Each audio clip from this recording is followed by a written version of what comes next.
Welcome to Cashed Out, where we dive deep into some of the most notorious robberies of financial institutions in history. I'm your host, Michael Dwyer, and today we're exploring a daring heist that took place from 2006 to 2008, the robbery of the Agricultural Bank of China.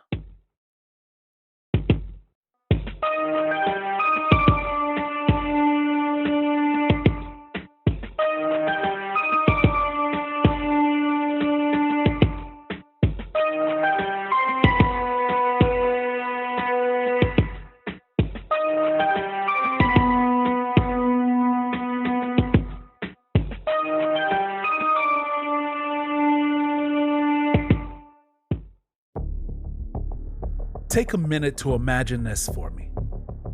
Imagine being the greatest in your entire country. Now, most people think of an Olympic athlete, maybe a sports team, hell, maybe even a Fortune 500 company like Apple or Microsoft. But in 2008, Ren Zhaofeng and Ma Zhengjing went down as committing the greatest bank robbery in China. The question is, why?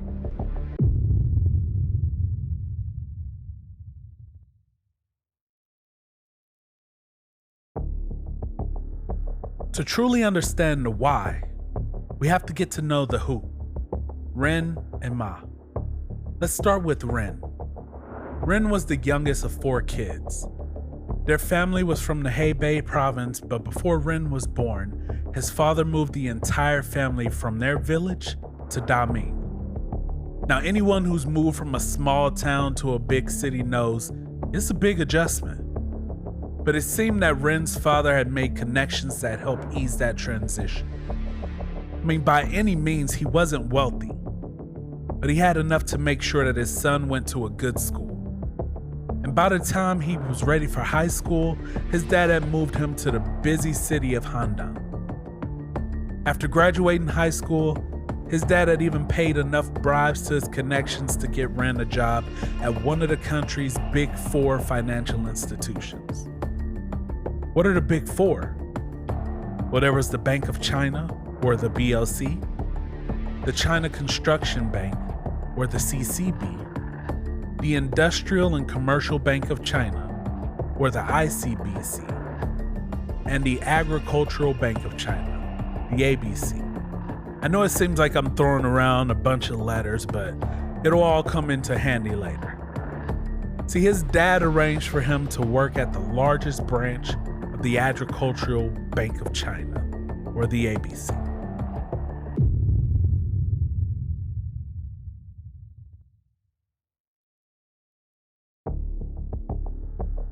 Most people have an adjustment period when they start a job. I mean, banks today are what they are, but they're not what they used to be. See, most banks today use more electronics than manpower. For example, cash is counted by a cash counting machine, it's dispensed by machines, and transactions are processed on machines. But back when Ren started, everything was still counted by hand. And Ren was one of the fastest. I mean, I've even tested myself before. In about, let's say, a minute, I could count about 150 to 200 bills.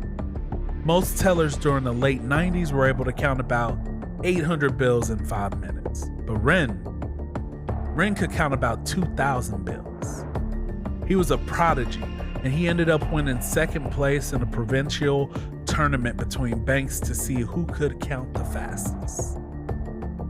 Now, Ren seemed to have everything going for him. He was promoted to management at the bank. He was married to a great wife, and by 2004, his wife had just given birth. Now, in the early 2000s, if you remember, China still implemented its one-child policy. But either way, remember I said his wife had just given birth? Well, she gave birth to twins. And in China, they were considered dragon phoenix twins, and they were the only exception to the policy. So Ren was even happier. But eventually that happiness was snatched away from him.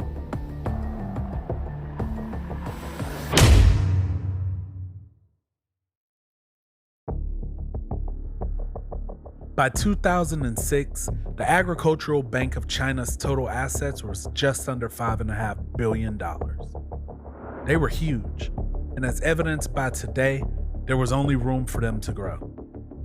But just because the bank was growing doesn't mean that Ren grew with it. See, the Agricultural Bank of China decided at that time to demote Ren from his management position to a cash handler in the vault.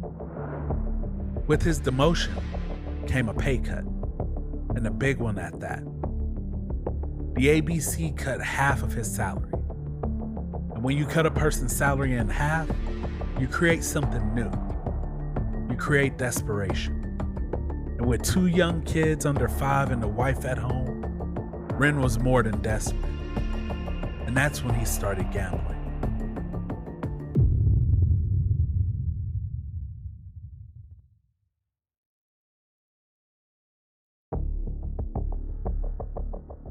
Here's the problem. Technically, in the 2000s, gambling was still banned across China, except for 3 instances: the horse races in Hong Kong, the casinos in Macau, and the lottery. And at that time, the lottery in China was estimated to have about $10.4 billion in revenue and was only growing. For Ren, it started with a 2 yuan ticket. I mean, in the US dollars, that's about 25 cents. And on his first ticket, he lost. So he bought another one, and another one, and another one. And one after another, he lost, and he lost, and he lost. And for a man who felt like his life had been a winning lottery ticket, these losses hurt. Meanwhile, every day he was going to work, and at one of the largest banks in China at that, watching the growth of the bank while his salary was cut. Everything and everyone seemed to be getting richer, while he was stuck.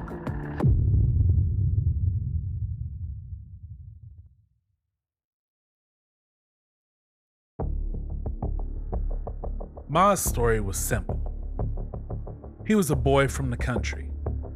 I mean, when he was younger, he led raids on farms to steal food. When he grew up, he moved to the city and joined the army.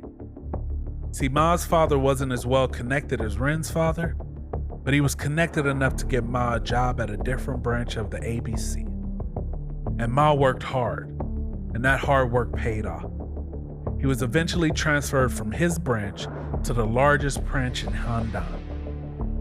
But Ma was a drinker and a smoker, and he had an 11-year-old son and a wife, but his wife lived an hour away in a small village. Because of this, though, he frequently found himself visiting some brothels. But on his wage as a bank worker, he had to find a way to pay for all of this.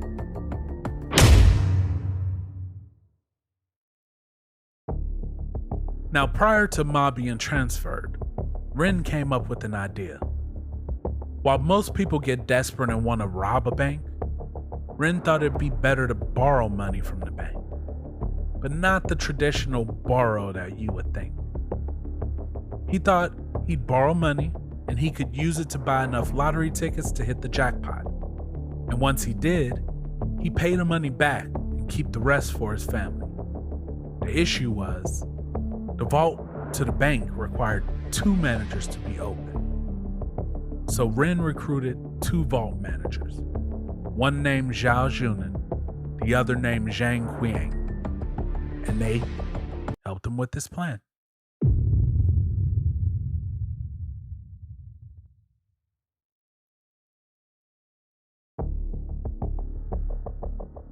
The bank's security wasn't the best. I mean, most employees were just entitled family members who got their jobs through bribes and didn't really care about the job itself. Because of this, they didn't even care to open a branch on time most days. Think about it. It's scheduled to open at 9 a.m. and because they don't really care, 9:20, 9:40, whatever, doesn't matter that people are waiting, right? And then other people, they were scared to speak up about the lack of security.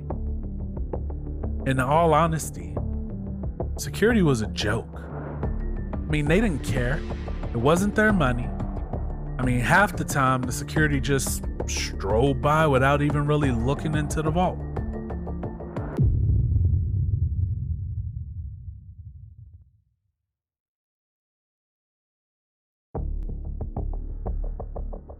On October 13, 2006, the three men borrowed from the Agricultural Bank of China for the first time.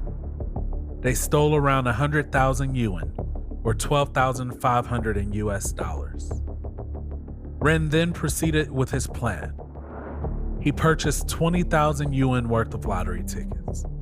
He waited for the lottery that night, and I can just imagine he was sweating bullets. If he didn't win, his borrowing just became a crime. He just stole the money. And as that lottery game started, his nerves were through the roof. Ren watched each ball fall, excitement building up until that last ball fell. He looked up, and to his surprise, Ren had won. His plan had worked. I mean, it wasn't the jackpot, but it was still 100,000 yuan. Enough to put back what he borrowed. But what does every gambler do when he wins? He gambles again.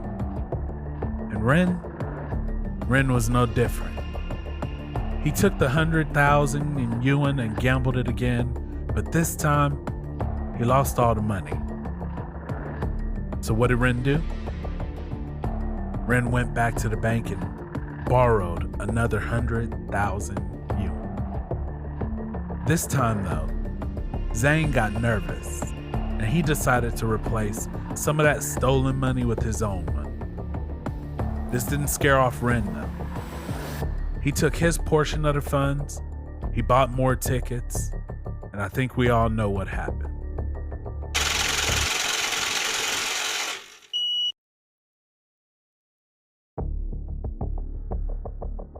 I'm sure you'll be just as amazed as I was to find out that Ren hit the lottery again. This time for 210,000 yuan. That's about 26,500 US dollars. He had enough to cover both robberies and to have some left over. So what does Ren do? I know what you're thinking, but not this time. This time, Ren goes back to Zhang and he tells him that they lost all of the money. So Zhang gives up his savings to try and pay back some of that loss. 20,000 yuan worth of savings.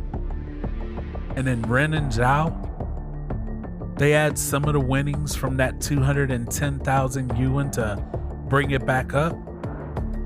And then they keep his 20,000, replace what they had, and they split it. Ren's good luck didn't last long. Or maybe it did.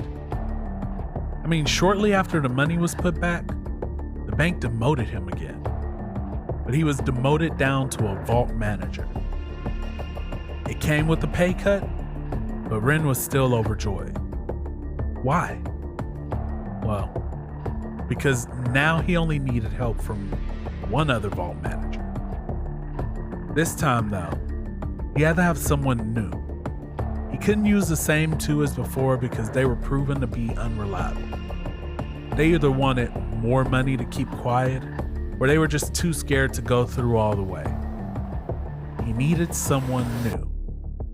And this is where Ma came into play. In March 2007, Ma started at Ren's branch as a vault manager. Shortly after he transferred in, Ren approached Ma about joining him in borrowing from the bank. And because of Ma's need for more money, he easily accepted. 2 days later, their first heist together began. They started by cutting the power to the security cameras in the vault.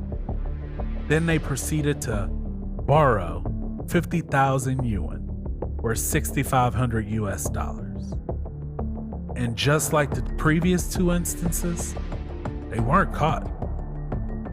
Ren used all of that money to buy lottery tickets, buying tickets from different establishments around Handan.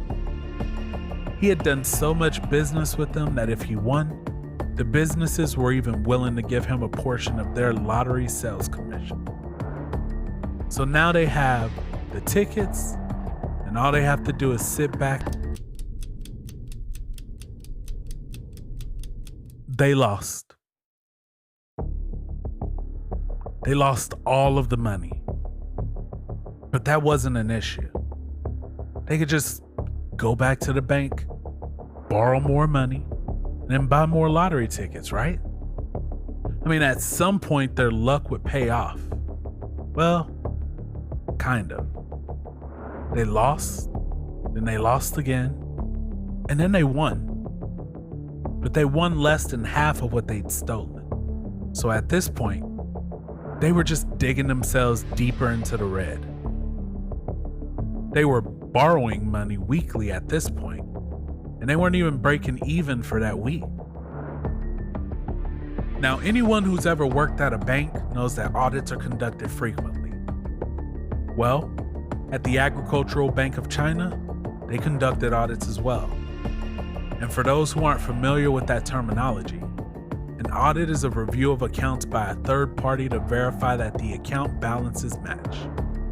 And as we all know, they didn't match. But remember how I said that security at this bank was a joke? Started with their audit process. See, their audit process was to look at the cameras, make sure no one was stealing. And they'd also kind of visually inspect the vault, but not necessarily count it down. But you know who knew exactly what was missing from the vault? Ren. Down to the yuan.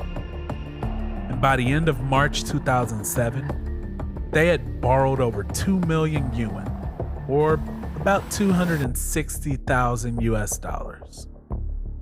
And knowing that they had borrowed so much and not returned it made Ma nervous. So nervous that he wanted to stop. But stopping now meant that he would have to turn himself and Ren in. So instead, they continued to borrow. They just needed a win big enough to return the money, and then Ma was done. But things started to get progressively worse. Ren was gambling their money in small card games, winning amounts so small that it wouldn't even make a dent in what was owed.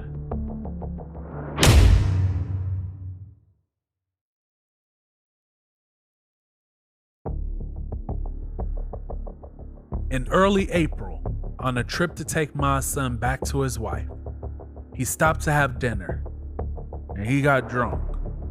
I mean, wasted drunk. And what happens when you get drunk? Well, drunk feelings eventually start pouring out. Now, it's alleged that he broke down crying while at dinner, saying that high-ranking officials would be coming in to do a security and vault audit on their largest ABC location. Now, by this time, Ma and Ren had taken about 33 million yuan, or 4.3 million US dollars. With that amount, they were looking at years to life in prison.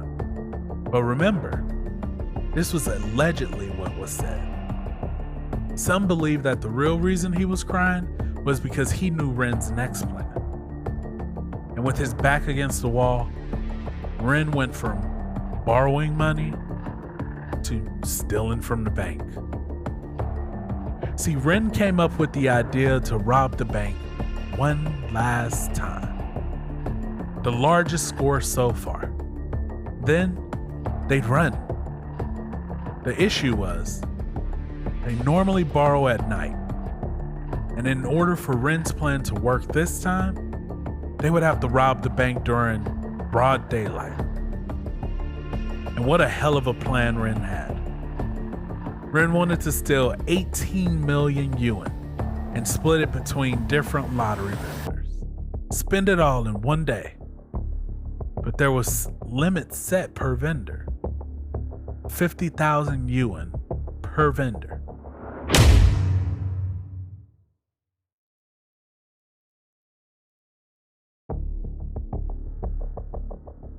The next morning, Ren was a nervous wreck, although a committed one. He was planning to rob the bank, and the first thing he did as he entered the vault that morning was trip the security alarm. I mean, you can't make this up. It's like right out of a Dumb and Dumber movie, right? That should have been a warning. And as security checked the cameras to see why this alarm was blaring, they saw Ren and Ma. And Ren and Ma were the vault managers, so it really wasn't a big red flag. They simply canceled the alarm, went back to normal business. Ren and Ma proceeded to load 18 million yuan, about 2.3 million US dollars, into safe deposit boxes. They moved some of those safe deposit boxes to the counting room, and then from there, they loaded them into Ren's van. And then they took them to a nearby restaurant to drop them off to their lottery vendors. They came up with the lie saying that they were helping an iron ore magnate with a massive lottery purchase. And it worked. So they went back to the bank to get more funds. This time, they loaded it into the safe deposit boxes. They moved it to the counting room. And then they started to load them into bags. Here's the crazy part. Technically, a guard caught them, and he asked them, "What are y'all doing?" They said they were just assisting a tycoon with the large withdrawal, continuing to load the bags while the guard was right there watching. They then moved the bags carrying approximately 6 million yuan per bag, or about 767,000 US dollars, from the room to the back hallway. Then they pretended that it was an incoming deposit for anyone who asked questions. They took that money to the tellers and they deposited it straight into the accounts of the ticket vendors. They then went back, grabbed the last of the safe deposit boxes filled with cash, and moved them to the van again. Ren jumped in his van and drove around town, depositing funds into the accounts of his lottery vendors at different agricultural bank locations, just to cut down on the suspicious activity, while the vendors went back to their store and they started to print as many lottery tickets as they could before the 8:30 p.m. lottery. And by 8:30, they'd done the impossible.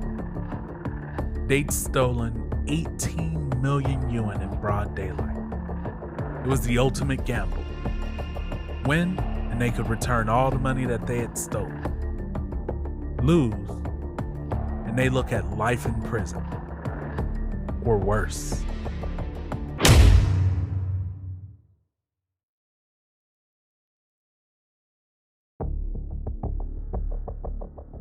That night, as the lottery balls dropped, you can imagine that Ren and Ma's stomachs were probably doing more flips than Simone Biles at a gymnastics competition.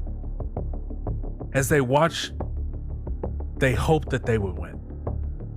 And just like before, they did. They had won a whopping 98,000 yuan. Nowhere near enough to cover what they had stolen. So what do?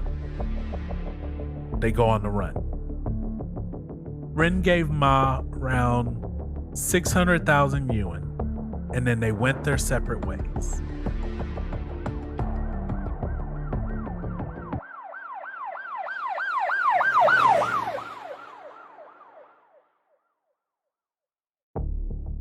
Two days later, on April 16, 2007, which just so happens to be my birthday, but that's beside the point. April 16, 2007. Police detectives in Handan, China were on the scene at the Agricultural Bank of China. Two employees who had the only keys to the vault, well, they didn't show up. Suspicious? Maybe. But the employees led the way to the locked vault. which they couldn't get open. I mean, officers had to break into this giant steel door, revealing that they had been robbed. And what was left in the place of their money was a bag of lottery tickets. I assume all losing ones. And it didn't take long for word to spread. See, at this time, taxis were the lead gossipers in Honda. And before you knew it, they had spread word, and it was all over the radio, it was all over TV, it was everywhere. In total, they had stolen 51 million yuan, or about 6.6 million US dollars. They had committed the largest robbery in Chinese history. And the fact that they were still on the run made this story even more of a hot topic. But by the time this story took off, they were long gone. It didn't matter. There was a 200,000 yuan reward for their capture. And on that first day, the police received over 10,000 calls. I mean, this had become a countrywide case.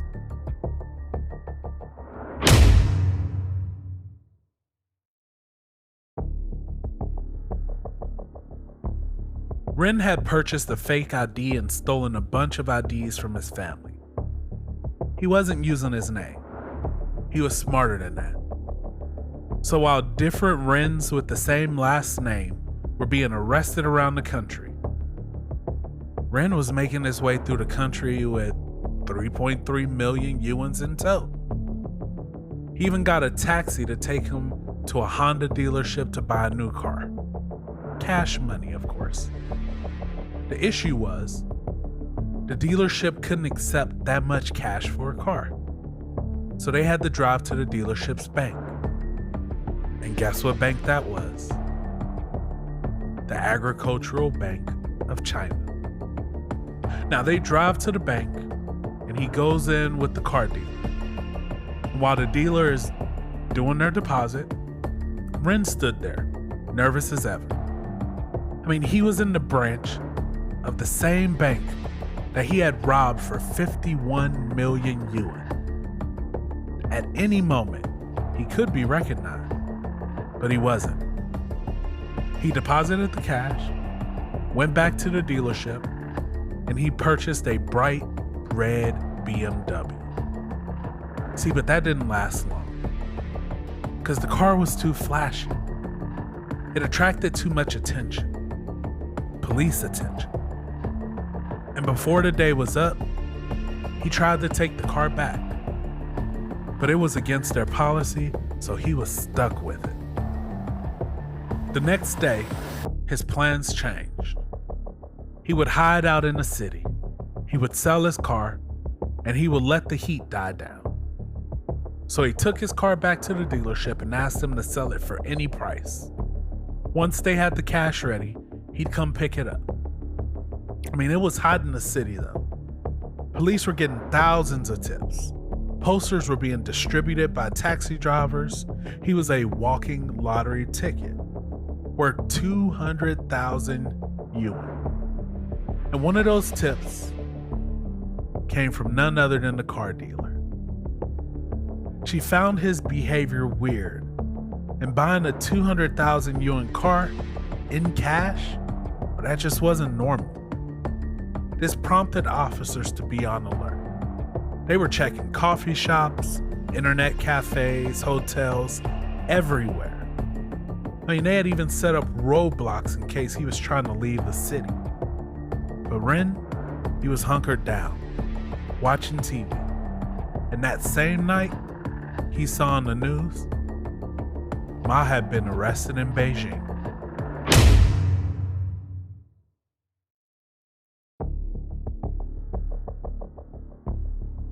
A few hours later, officers had surrounded Ren's block. Between the dealership and the taxi driver's tips, they narrowed it down to that area. The ID that Ren used to rent his space belonged to a director who worked at the Agricultural Bank of China. Police were patient.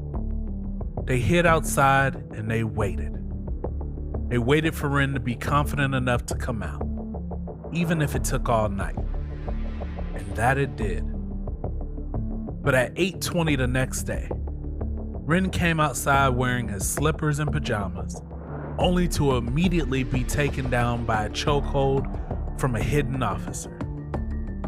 A 14-year veteran handcuffed him and became the newest hero in China.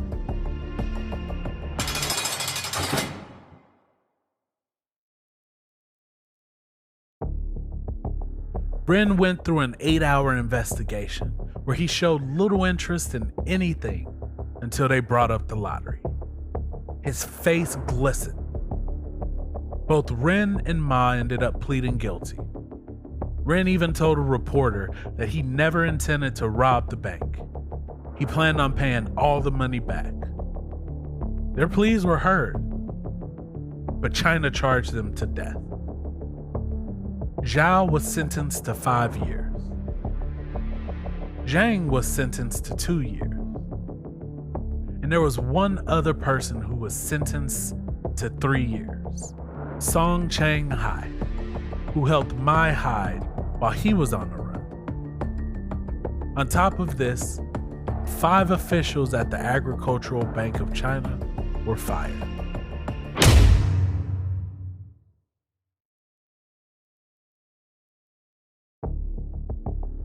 Thank you for joining us on this episode of Cashed Out.